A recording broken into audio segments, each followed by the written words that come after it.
USC fires Clay Helton. Who are the coaching candidates to replace Clay Helton? What will it take to win back the USC fan base? How does the Clay Helton firing affect recruiting? And how does the Helton firing affect this week's game against Washington State? Plus, our weekly roundtable Pac-12 predictions.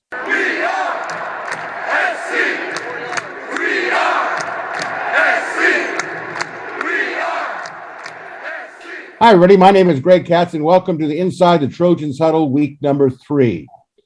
We're in the pregame show, which means we meet our panelists. So first of all, let's welcome Marc Kulkin. Marc is a WeAreSC columnist who writes the Monday Morass, Yay or Nay, the Dude List, and Sunday Takeaways in addition to practice reports.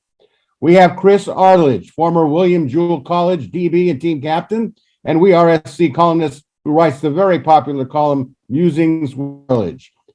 Erik McKinney, publisher and editor-in-chief of WeAreSC.com, and myself, Greg Katz, the obvious and not so obvious, and I am HO Sunday. So without any further ado, let's get to the first quarter. Here are the thoughts. The big story of the day, of course, the firing of Clay Helton. So let's ask our panel here what they think. Overall view, guys. Marc, please start us off. I don't know if shock is the right word. I think we all anticipated. By the way, hi, welcome. Interesting Monday news drop. Clay Helton's gone. So I think right now, I think we all anticipated it happening. I don't know if we anticipated it happening after the second game. So it's just kind of a catch your breath. And, you know, we know that Dante Williams has been named the interim head coach for the time being. Which, by the way, is interesting. This is USC's first black head coach of any kind on the football level. So I guess that's where I'm at right now. I knew it was coming. Now it's time to kind of digest it and see where we go from here. Well, let's go right to the top for WeAreSC.com. Erik McKinney, your thoughts, please.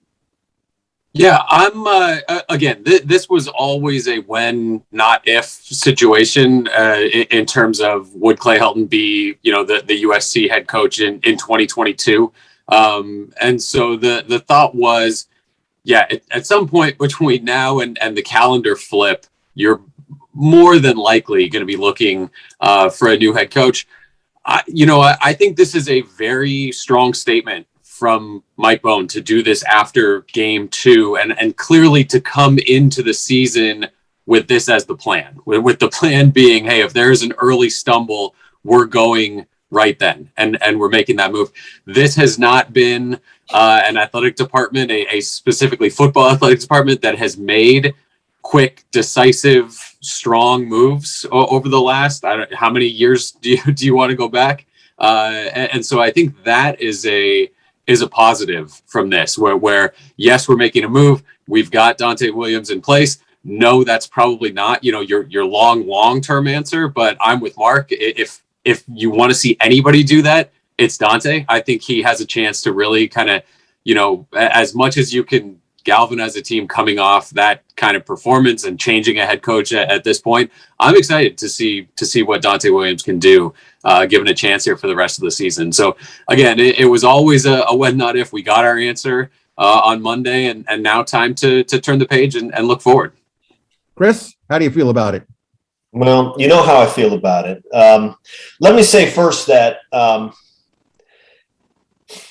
you feel guilty crowing about such a thing. Clay Helton is, I think, probably a genuinely decent person who is having the worst day of his professional life today.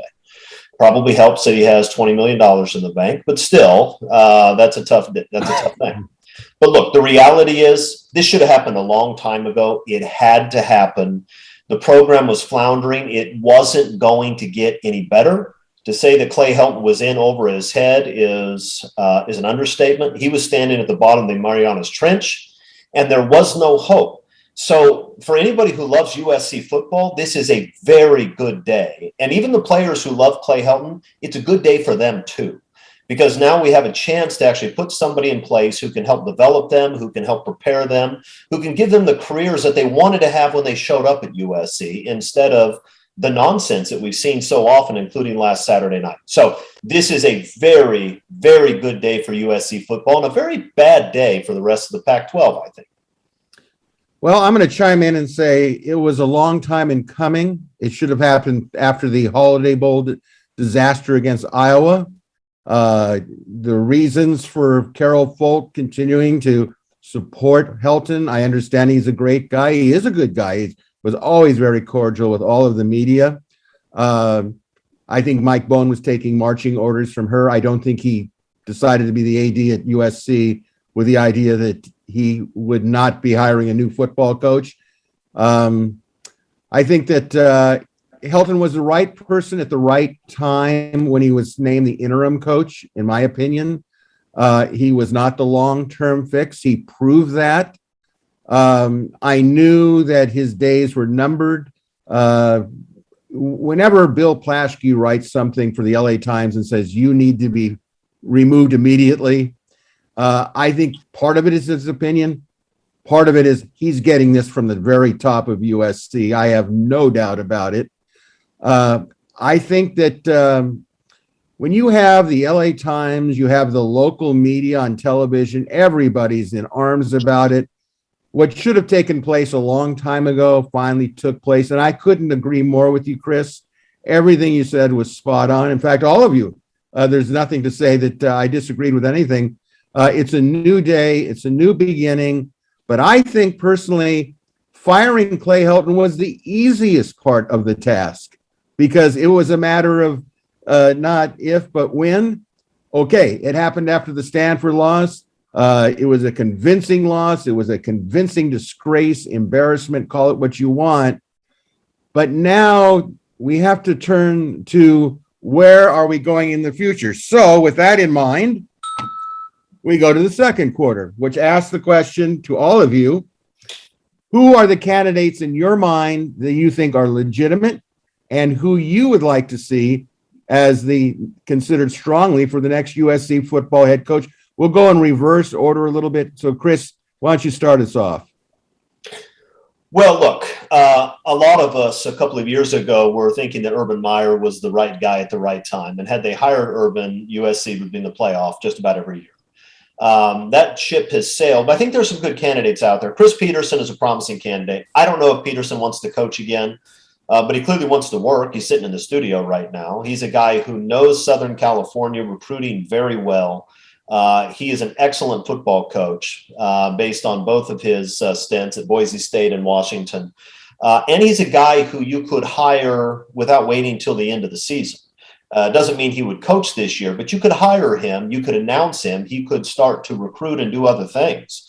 So I think he's got to be one of the top candidates. The other two obvious ones, Luke Fickell, who Mike Bohn has a relationship with and who's done a really good job at Cincinnati, is a very plausible candidate, maybe the most likely candidate. And Campbell at Iowa State, who's done a really spectacular job at a place that is very difficult to win at. There's no recruiting base, no tradition. And he's not only won quite a lot there, but he's had a number of upsets against teams with a lot more talent than he has. He's a guy who recruits well. When you can't recruit superstars, he finds guys with talent that are under the radar and develops them. I think those are my three top candidates if I'm the athletic director. Okay, Erik, you're in the middle, so you reverse order, you stay in the same spot. But what's your thoughts? And Chris, all three of those guys in our sort of preliminary hot board that we put out. Fickell's the no-brainer. Most likely the first call, or at least kind of the first feelers that USC puts out. The connection there between Mike Bohn, who hired him at Cincinnati. There is the Urban Meyer sort of hockey assist connection where Fickell worked for him at Ohio State too. And Campbell, yeah. So those, I think, are the two names in college football you're going to get the most. The one for me, Eric Bieniemy with the Kansas City Chiefs. He has experience coaching in the Pac-12 footprint. He's a Southern California guy, coached at UCLA. Offensive coordinator at Colorado, and the offense that he helps run at Kansas City with the Chiefs right now, what he would be able to do bringing in that offense and what he'd be able to do recruiting, hitting the ground running and kind of a big name still in Southern California. You don't have the box checked where he's been a head coach and specifically a college head coach before. And we'll see kind of how that plays and how big that box is as Mike Bohn goes through this process and looks for candidates. But boy, there's a lot to like, I think, about Erik McKinney. Again, I think those two that Chris mentioned right off the top, Fickle and Campbell, probably the two highest priority, I guess, going into this thing. Again, preliminary names that we're throwing out. Okay, Mark, what's your thoughts? Yeah, you guys are throwing out all the top names, so I'm just going to have to kind of piggyback off of Erik. You took Erik McKinney, who I guess if you're going to the NFL, that's probably your first choice you want to go with. You see what he does with Patrick Mahomes. I think USC has somebody on their roster who has similar traits that he could probably game plan with going forward. Obviously, there's I mentioned earlier, there's the black head coach angle as well that could play in here. The other issue I have, though, is, USC has rolled the dice with young up-and-comers. We saw the Lane Kiffin experiment. We then really rolled the dice with Steve Sarkisian. I think USC, the fan base, might want somebody who has experience as a college head coach, or at least a NFL head coach, just because of what they've been through. So I think right now Chris Peterson is probably at the top of the list, and then as well as the other names that you guys have previously mentioned. PJ Fleck, are they going to reach out to him? We talked offline, is Mario Cristobal a candidate? There's all that stuff that goes on behind the scenes. So again, there's plenty of names out there. I think that the top list we've all talked about now. So, Greg, do you have any other names that we haven't spoken of? Well, you've left out Bob Stoops. Well, and I think Bob Stoops, if they're willing to open up the checkbook, would be a serious candidate. The question is, would they pay his assistants what he thinks assistants should be paid? So let me go down the list that you guys have all done. I think they're wonderful lists, and I'm going to support, puncture, whatever you want to call it. Yes, Luke Fickell is the logical choice, but does he want to live on the West Coast? Okay. He's going into a new conference, the Big 12. So there's a little added sugar there for him. The fact of the matter is, yes, he knows Bone, and that's pretty much a poorly kept secret. So I assume he's probably in the mix. I'm sure Bone will contact him directly, or his agent, whatever they do. Stoops, I've already mentioned. I think he's a real possibility. Campbell is a real possibility. To me, Bieniemy is a real possibility, because SC traditionally has been good at minority hiring. It would not shock me one bit if you saw Erik Bieniemy become the head coach and Dante Williams become the defensive coordinator. That to me is like screaming in my face as a possibility. One note here as I continue on this, a source told me the meeting on Helton was held this morning. It was very quiet in the John McKay Center, and that's when the decision was finalized. In terms of Chris Peterson, he's the one that if you said, Katz, make a choice, he checks every box. And I think Chris alluded to it. Isn't there kind of a coincidence that coaches that kind of burn out, or call it what you want, begin the rehabilitation process to get back into coaching by being on television? Urban Meyer, Mac Brown, Chris Peterson. I don't know if you guys got a chance, or our viewers got a chance to listen to Peterson prior to the USC Stanford kickoff, but he was really nailing it on what SC is. Great skill players. They're not like the SC of the past. They don't have, the roster looks different. I mean, he definitely knows it. What I understand is whether Chris Peterson's wife wants to live in Los Angeles. That seems to be the rumor. I would think that if you add enough zeros to the bank account and had a nice view of the Santa Monica pier and the ocean and maybe Malibu, throw that in there that you could adjust to living there. I think he would be the perfect person. And going back to, I think that with some of the things we said, I don't think SC fans are in the mood to go with, quote, an apprentice. I think they've already been through that so many times. I don't think they want a Pete Carroll, coaching tree candidate. I think they want somebody who knows what they're doing and has proven to know what they're doing, that comes from a winning background and knows what they're doing. I don't see Mario Cristobal coming. I think the timing just doesn't work out for me. The big victory over Ohio State, I think Phil Knight would probably hand over all of Nike to Cristobal at this point if he had a chance. But I think all the candidates we've all mentioned are real possibilities. I hope they go with the proven product. I hope we don't come on this show, within time and go, why did they hire that person? They can't afford it, which takes us into, music please, halftime. So halftime asks this question, okay? Can USC win back the fan base? And how important is it to hire the right guy to win that fan base back? And what are some of the measures they're going to have to take to get the credibility back? So, Mark, or we'll start with Erik. Erik, what do you think?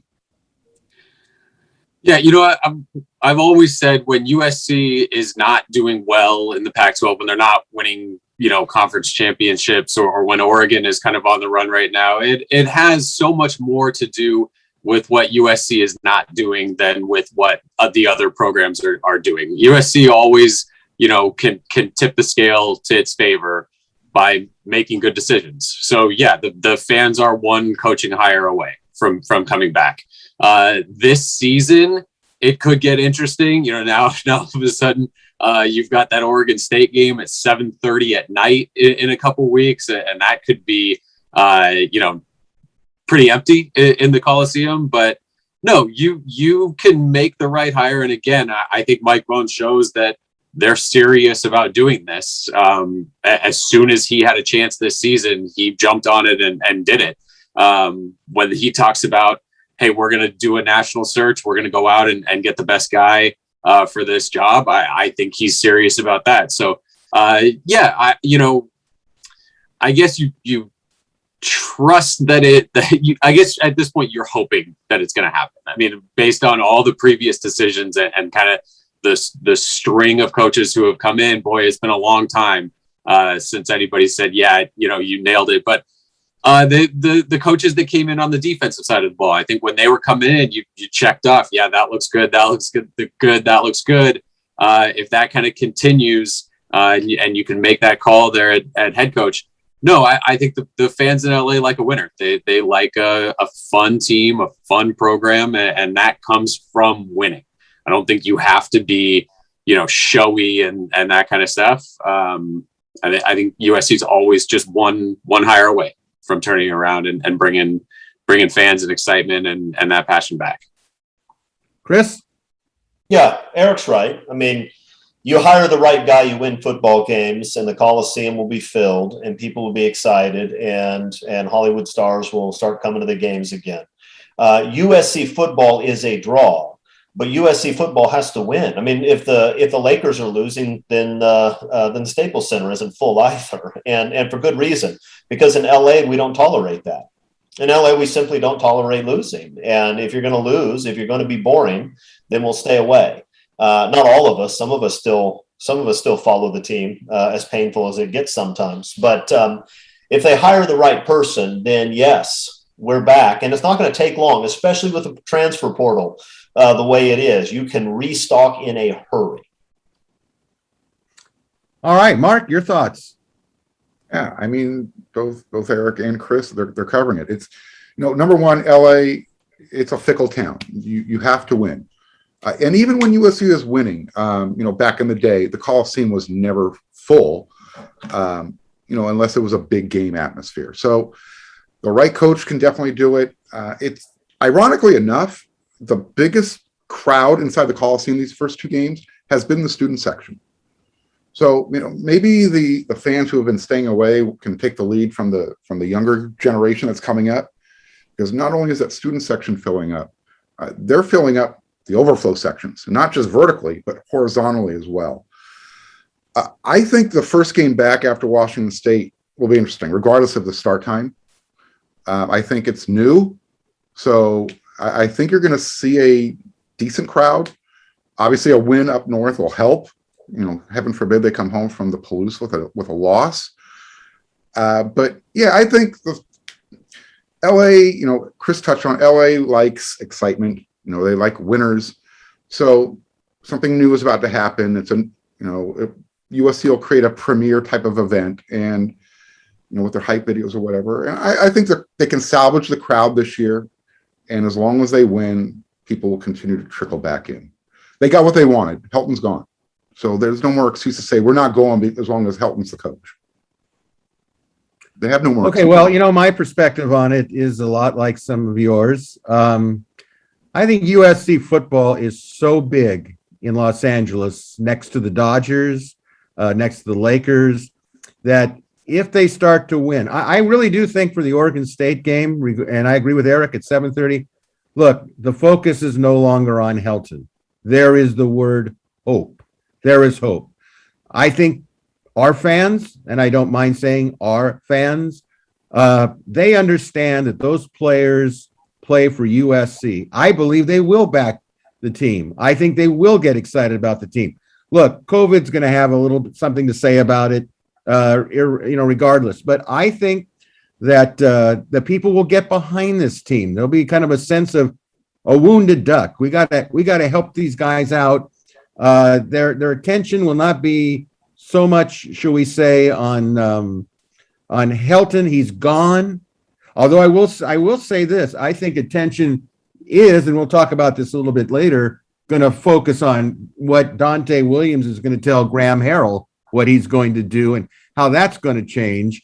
There may not be a lot of change, and I don't want to get into this too much because we'll save it to the fourth quarter. But I think that the real issue with USC, aside from changing a coach, I can't overemphasize how important it is to unify the entire USC family. I'm talking about high roller boosters.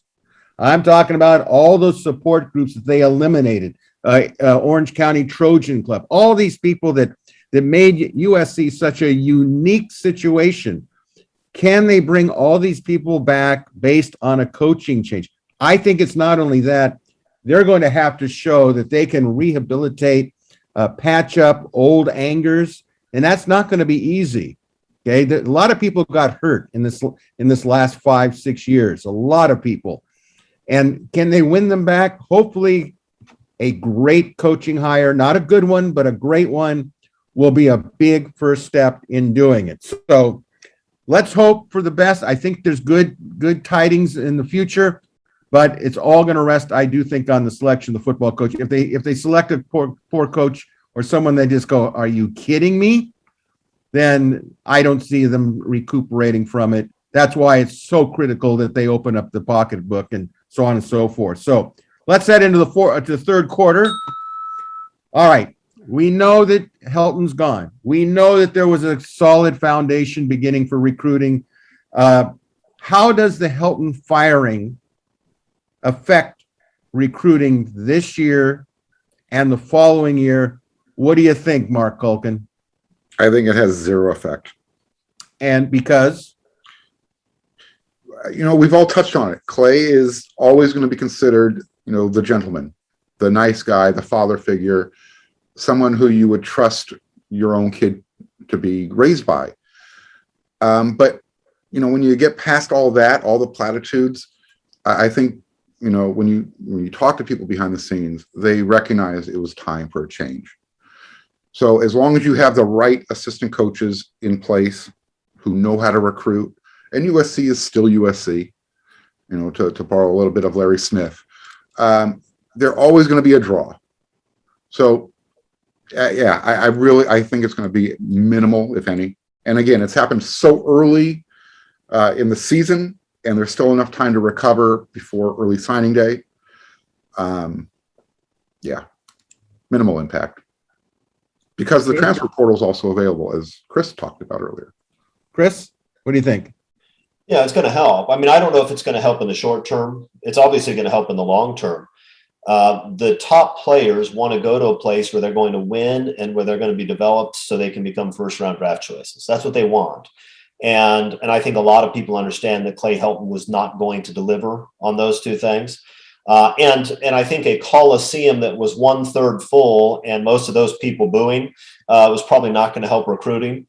The real question is, how quickly are they going to move? If you hired Chris Peterson and announced it soon, which you could do in a way that you couldn't with Luke Fickell or Campbell, if you announced him soon, I think you could actually salvage some guys who are now looking at other parts of the country.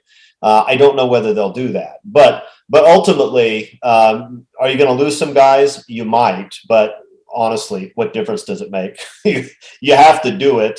And over the long term, if you have a good football coach, you will recruit better than Clay Helton did. It's just the way it is. All right, Erik, you were in charge of West Coast recruiting for ESPN at one time.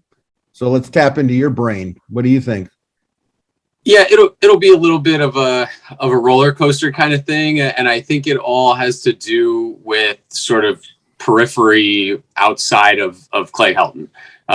They're able to recruit when he was installed as the head coach and was going to be there, the next year. Players could buy in. It got to a certain point where they just recruits didn't know. They didn't know if he was going to be the coach. They didn't know what was going to go on. And so they really connected with assistants. You've got, Damani Jackson and Dante Williams kind of tied at the hip. Michael Williams and Vic Soto sort of tied at the hip. So Clay Helton being out puts a question mark with Dante and with Vic, again, talking about if a new coach comes in and decides, hey, we're blowing everything up and I'm bringing everybody in. So again, you could lose some potential big time guys in this 2022 class if assistants go out. Now, you could bring in a coach, you could keep those guys and lock in those recruits. You could go out and get a coach. You could lose those guys, bring in guys that connect with other recruits, and your class ends up, just as good or better. What Chris said is the point, though. This is a long-term thing. That USC, again, is one of those programs, especially with the transfer portal. You can have a year where recruiting dips a little bit, and then you bring in a bunch of portal guys because you made the right decision with a head coach. You sign a phenomenal class the next year of guys who can play early and get going, and now you're on a much better trajectory, even though you speed bumped a little bit in one class because you changed the coach and assistants left and you got a late start on it. I think that early signing period brings into a few questions, just because, again, if you do have to wait until early mid-December to hire a coach, that's a real quick turnaround time. If guys really do want to sign there in mid-December. So I think in the short term, you could see, maybe some guys bounce in and out of this class and hey, what's going on? And are we going to be able to have a really good 2022 class? Long run, for the health of the USC program, recruiting is going to be fine.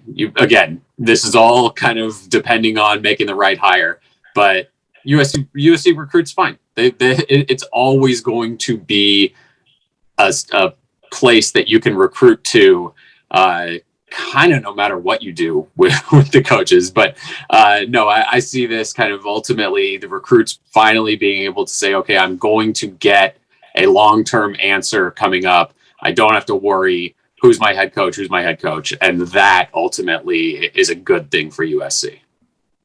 All right, I'm going to say that it's the best thing that could ever have happened to USC, because SC was, other than the blip on the scale a couple of years ago, I think that in my mind, have said if they get the right coach in there, they won't be number 7 or number 8 or number 12 in the country. They're going to go right into the top 5.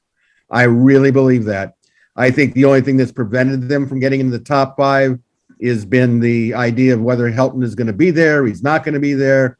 Look, they haven't won a conference title since 2017. You get the right coach in there early, like Chris said. Suppose it's Peterson. Look at Peterson, Bieniemy, Stoops. They're not coaching a college team. They could get right in there, right to work. They're big time names. I think of all the players that SC has lost that have gone out of the area. Why are players going to Oregon? And by the way, it is not just a coincidence that Dante Williams is the associate head coach, even though that's what he was named. I think there is a little message being sent there since Dante's a former Oregon Duck, and they're obviously on a big high coming off of the Ohio State win. So I think that personally, that SC's recruiting is going to be this year is going to be outstanding if they name the right guy with plenty of time to go do it. It's about the timing. They can't wait to the last minute. But look, none of these kids have signed. I'm really interested in seeing how players who say they're going already to somewhere else, what they're going to do. I don't know what Michael Williams is going to do, even though he says he's going to be a Trojan. Again, these assistant coaches don't even know where they're going to go.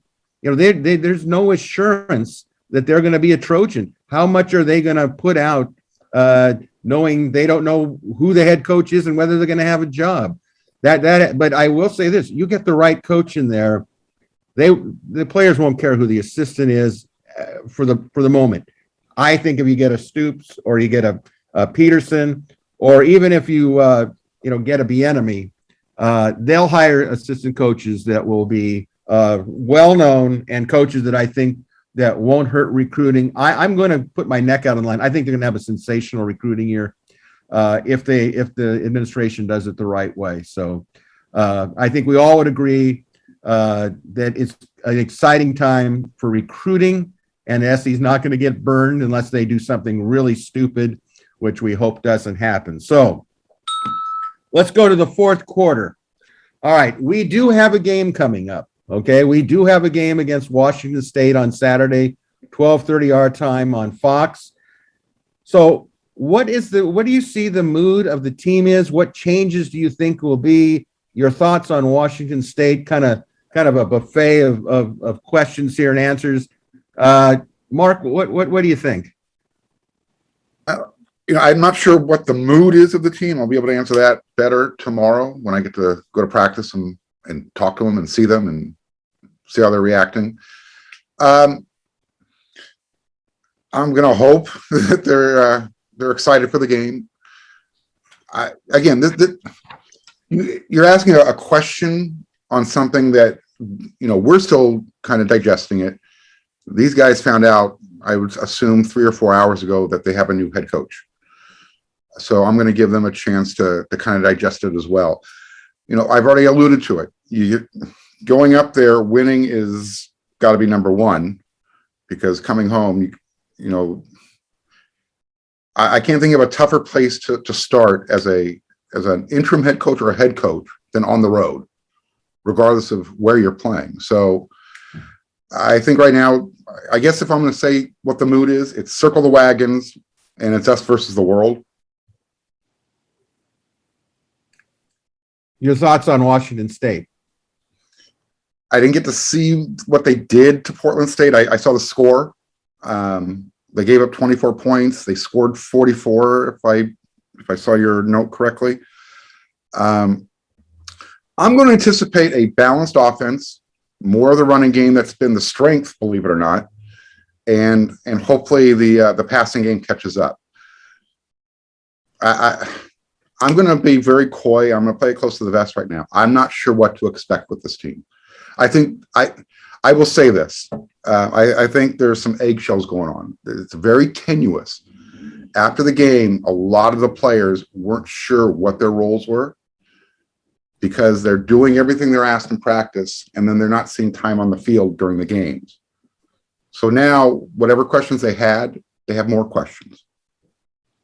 So that's why this is for me at least, it's a challenging question to answer without just, blowing hot air. Chris? I'm happy to blow hot air, as you know.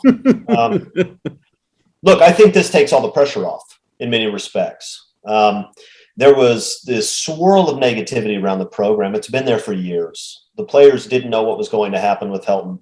I'm sure, and while I'm sure a lot of the players did like him personally, I suspect a lot of the players also understood that they were not getting what Alabama and other programs like that get from their head coach and their coaching staff. I think it takes the pressure off. I think you will see the fans rally behind the team. I think that if you remember back to the Ed Orgeron days, I think you're going to see a similar effect. I think the kids are going to play hard. I think the fans are going to be excited and will support them. Now, that doesn't mean you can fix what's wrong with this team before Saturday.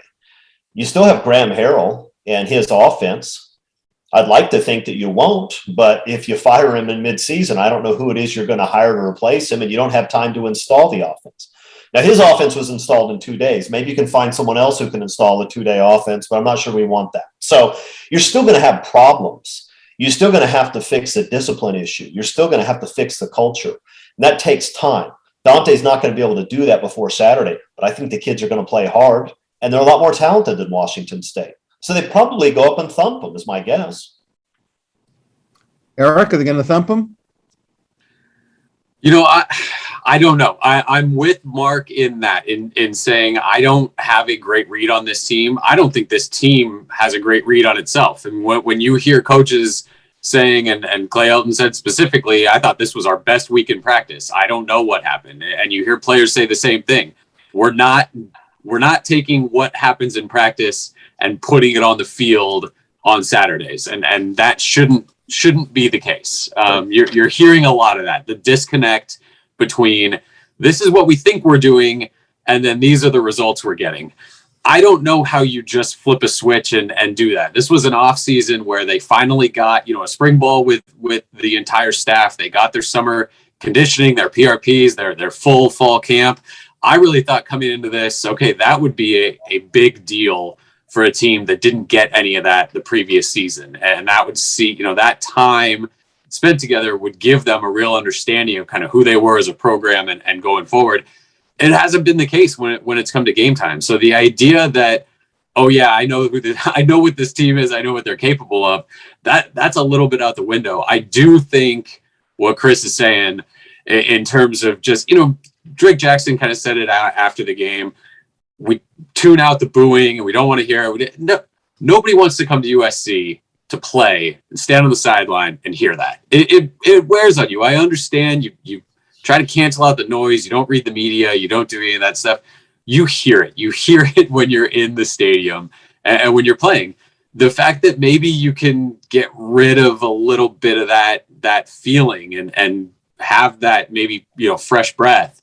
I do hope that kind of kickstarts them and gets them moving a little bit. Again, like what Chris said, if you couldn't fix it in that full off season and find your answers and hit the ground running, boy, a handful of days, between Stanford and Washington State, that's a tough time to find all your answers. But if it comes down to which team's the most athletic, who goes out and makes plays, my hope is that, this kind of gives them a feeling of freedom, playing with a little bit of house money, and they go out and absolutely get it. Because, the players deserve that after dealing with everything they've dealt with and kind of all the stuff going on where they have to answer a lot of the questions for what's going on with the coaches and the program and all that kind of stuff. They deserve a game where they can, get out of whatever that Coliseum atmosphere was, last Saturday, go to a much smaller stadium against Washington State and try to put together a good 4 quarters of football. Well, okay. So here's my take on it, guys. First of all, from strictly the football end of it, surprisingly or not surprisingly, depending on your betting service, SC is anywhere between an 8.5 point favorite to maybe 10, which I think is really low, but that's not even including yet the fallout from the Helton firing. I think the kids will play for Dante Williams, and they will play emotionally for Dante Williams. I think they played and listened to Helton. I don't know whether they were emotionally invested in playing for Helton. And those of us that did play, I think we all understand what that means. Yes, coach. Sure, coach. Let's all team on 3. Okay. You do it. You just do it. But sometimes you do it because when you really care. I think Washington State has its own issues. I think they have a decent quarterback. I don't know how many of you have been to Pullman, Washington to see a game, but I love it. Everyone says it's a horrible journey. It's a tough trip. I thoroughly enjoyed it. I love driving from Spokane to Pullman. Martin Stadium's like a little junior college stadium. You're right there, and you can see everything. It's intimate. Now, it is calling for morning rain. Whether morning rain lasts till 12:30 kickoff, I don't know. And then they said it would be cloudy. So, that's part of when you go to Pullman, Washington. You never know what you're going to get. But I know Pullman, Washington in September is a hell of a lot better than Pullman, Washington in November. That I can tell you. I've been on both ends of that spectrum. I do want to touch on the fact that SC offense is of great concern to me. I don't know Dante Williams' view on what he thinks of the air raid offense, but I will tell you that I think it's a real difficult thing. You can't change the offense. Dante could say, I want the ball run more. He could do that. He could say, let's not run that passing play. I don't expect that Dante is going to be the head coach when it's all said and done, but I think he can get his feet wet and make a big impact on this team with decisions that he makes. And I'm sure from Dante's perspective, he goes, I may be, the long shot here, but I got about, 10 games to prove it, and a game at Notre Dame, and it's a game with Utah. And if we can really, do something here, I could come out of nowhere and at least, be a fly in an eyelash. Okay. And you don't know. So he's got some motivation for himself. I suspect that SC is going to take it to Washington State if they do it early. Okay. If they do it early. If they don't do it early, you never know when you go to these places. And I agree with Marc Kulkin that, winning on the road. But I tell you right now, if I had to play a game after what's just transpired, if you said pick a place to go, boy, in 2 seconds, I'd say Pullman, Washington, because I don't think Pullman, Washington is nearly as fanatical as Oregon State can be, having been to all the Pac-12 stadiums. We'll see what happens with Washington State. They start off very poorly, basically. I don't know how much their fans are really going to be into it. I think SC will be into it. And I think SC could take it to them. So with that in mind, it's time to go into overtime and get some picks from you guys. Try to limit it here and just basically say who you want to win. You want to give a brief second on it? Fine. All right, I'm going to start off with Minnesota at Colorado. I'm going with Minnesota. I don't think Colorado's offense is all that strong, and I like PJ Fleck. Okay, Mark? I'm going with Colorado. I like the defense they showed. Minnesota without Ibrahim, I think they become a little bit more pedestrian. Chris? I want to go Colorado in a close one. Tough place to play, and I agree. I liked what I saw in the trenches from the Buffs. Erik? Yeah, I like Colorado too. Although PJ Fleck, go ahead and throw his name on that, preliminary USC hot board. That's a guy that could probably draw attention too. Row the boat, baby. Row the boat. Okay, Erik, why don't you continue here? Idaho at Oregon State. Oregon State. I think that Jonathan Smith, Oregon State, matchup coach to program is an interesting one, and Oregon State's coming to the Coliseum in a little bit. You like the Washington State, Oregon State years more than the Oregon, Washington years, but that could be interesting. Chris? Oregon. The last time I saw Idaho play was when they came to the Coliseum during Pete's tenure. Oregon State should win. If they don't, then that's a problem. I'm taking Oregon State, and we move on. A big one, a really big one. Cal State University, Sacramento at Cal. How do you feel about that one, Mr. Kulkin? Cal, as long as they learn how to kick extra points at the right time of the game. Erik? Yeah, Cal should just has to go for 2 from any spot on the field at this point, and it's practice. Cal's going to win that one. Chris? I didn't know Cal State Sacramento had a football team, so I think I'll go Cal. I'm going to go Cal because half the people in the country don't know what CSUS means. They think it's probably something from the Postal Service. Okay, Arkansas State at Washington, Chris. Look, I mean, ordinarily I'd be laughing because I wouldn't even pick the game, but that may be the worst Washington team I've ever seen.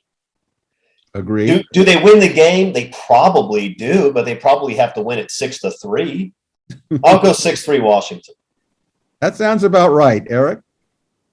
Yeah, I'm going to say Washington State. Arkansas State, because what's the fun in picking Washington in there? Jimmy Lake has got to figure that out. I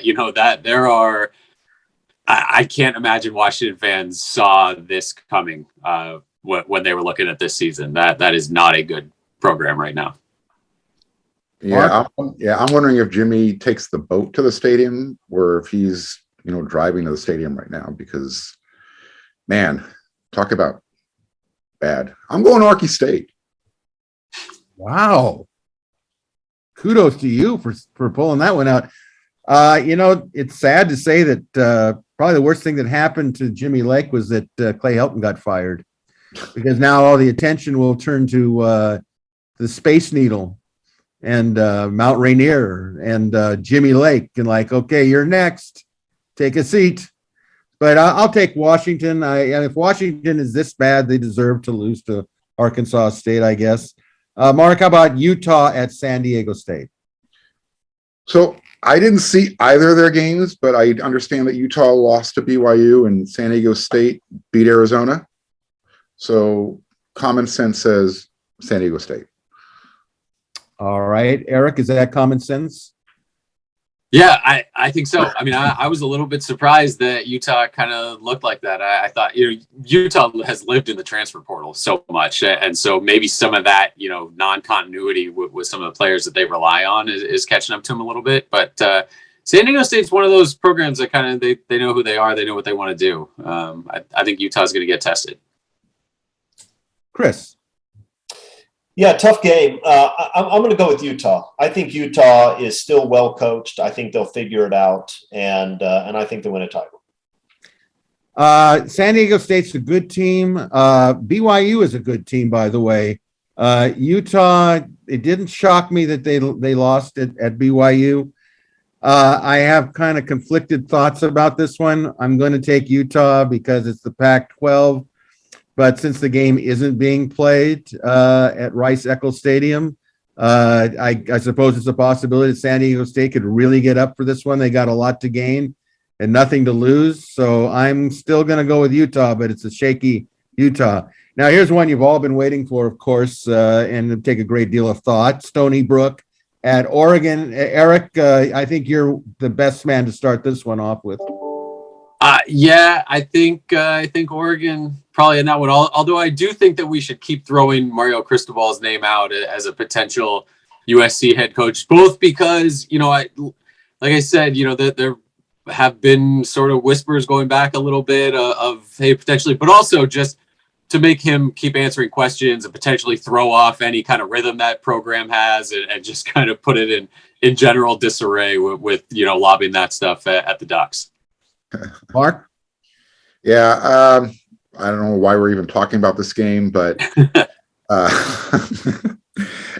Mario Cristobal should be sending a huge thank you note and maybe part of his bonus to Ohio State's defensive coordinator, because he literally handed him the biggest win on a platter. You give Oregon the credit for going out there and getting the win, but yeah, Stony Brook, this just isn't your week.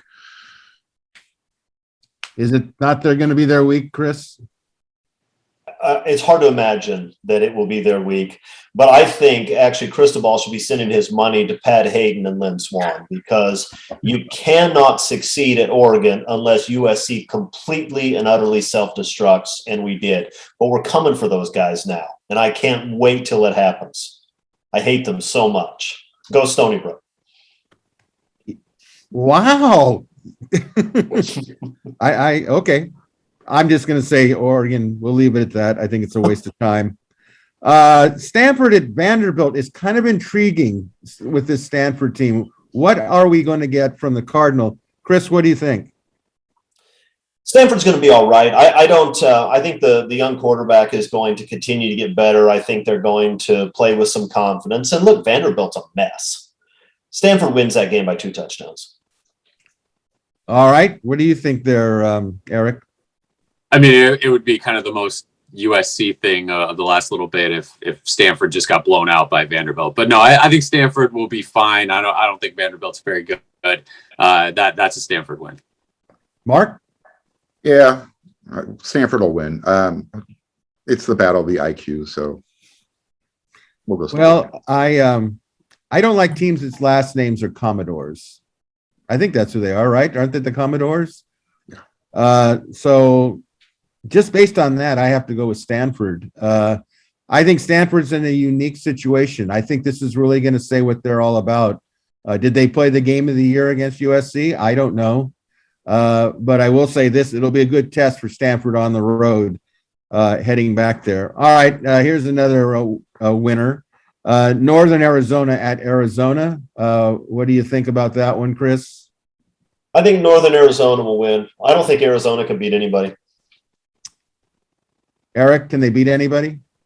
No, I will not pick Arizona until they actually beat someone. So Northern Arizona, Western Arizona, East, whatever it was, I'll go ahead and pick against Arizona at this point.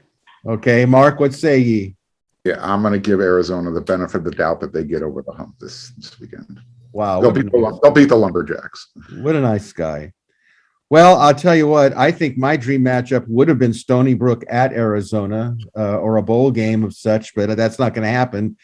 I don't think whether it's Northern Arizona, Southern Arizona, Eastern Arizona, or Western Arizona, I'm going to go with Arizona. I think that, you can only dumb down the schedule to the point where you got to beat somebody. And I think that somebody is Northern Arizona. Here's a good matchup. Here's a good one. ASU at BYU. What do you think, Erik? If that was at Arizona State, I think I'd go with them pretty quickly. I think Arizona State. I think they haven't seemed to let all the off-season stuff affect them at this point, and so yeah, I think they go get the win. Mark? BYU. All right. Chris? I'm going BYU too. Tough place to play, pretty good football team. I'm not convinced that ASU has their heads in the right place. And I'm going to pick BYU as well, because I don't think ASU has their heads in the right place, because I think some of their heads are thinking of the NCAA and some of the other stuff that's going around. And I also think BYU, they lost Zach Wilson to the NFL. I think that they've had now they'll be in their third game, so they'll be adjusting to whatever changes had to be made there. So I'm going with the guys from Provo. Last 2 games we're going to pick. I think this is an intriguing one. Fresno State, UCLA. What do you think, Chris, on that one? Boy, I think UCLA will win the game, but I'm going to pick Fresno State because it would be so sweet if Fresno State took down the Bruins right when they started to think they're good. Bulldogs. Well done. Well done. All right. Mark, you're nodding your head. I have to go to you when you're nodding your head. I have nothing to add to that because Chris literally took the words out of my mouth and spit them at the screen. Good job. So you are taking Fresno. Okay. Erik, hat trick? Yeah, I mean, it's still the Pac-12. That loss is the most scripted Pac-12 loss that there is on this schedule at this point. The Fresno State beats UCLA. You have to expect that from the conference. Well, guy, I hate to be the contrarian. I'm going to pick UCLA. Although I've said it before a couple of shows ago, this Fresno State team is tough. They come to play. Anybody who goes into the Rose Bowl is going to be excited to play. But I do think UCLA really believes that it's pretty good. I don't know how good LSU was. I was on a show earlier today with a radio station out of the Southeast Conference, and they're already talking about Ed Ogeron getting canned. So that should tell you something about whether LSU is all that good that they're already talking about the O getting the axe. But I'm going to go with UCLA. I like the way they play. I like the way they're balanced. They know what they have a philosophy and they're doing it. So for all of you Bruin haters out there, I'm sorry, but I'm still going to have to pick the Bruins, which takes us to the final game, of course, USC at Washington State. So I'm going to go with the eternal optimist to lead us off here. Marc Kulkin, what do you think? Oh, I think USC is going to win again. You touched on it. We've all touched on it. Can Dante and the staff, you guys focus enough to go up there, be businesslike, get the job done, and come home and just continue to get better each and every practice? USC's got more talent than Washington State. They always have. They always will. It's a matter of, can the offense just do their part so the defense doesn't have to feel they have to do more than their fair share? I think USC comes home with a 20-point win. Don't ask for a score, but a 20-point win. Okay, fair enough. Chris? Trojans big. Washington State isn't very good. USC is going to circle the wagons. They're going to play hard, and they're going to take it to them. Erik? Yeah, I'm with that. I mean, I can't believe Mark predicted a 100-80 USC win there. That's going out on a limb. But no, I think USC. That I do. Mark talked about earlier, tough kind of going on the road as a new coach doing that, and I understand that. But I think a little bit of a jolt to the system and getting out and doing that and kind of a new routine also might be good for the guys and for the team too. So yeah, I could see them rallying, and I don't know if Keaton is throwing 4 first quarter touchdowns to one receiver again, like last year, but I think SC gets it done against Washington State. Yeah. I can't think of a better place than to take a deep breath in the Palouse country, smell that clean air, that fresh, crisp autumn feeling there. I'm going to take USC. I think if SC gets off early, they will have no problem administering pain to the Cougars. And I think Dante Williams will be more than happy to pour it on. So I'm taking the Trojans, knock on wood, in a rout. And hopefully it's the beginning of really good things from here on out for the Trojans. So, all right, I want to thank the panel. I want to remind our listeners that USC travels to Washington State this weekend in the Palouse country, as they like to call it. Kickoff is at 12:30 p.m. The game will be televised on Fox. And next Tuesday, we'll review the Washington State game, preview the Oregon State game, and certainly a topic that'll probably be with us for a number of weeks, the USC coaching situation. It should be very intriguing, to say the least. So until next Tuesday, again, thank you to the panel. A special thank you to Jake Evans for helping produce the show, and thank all of you for watching. And until we speak again next Tuesday, fight on, everybody.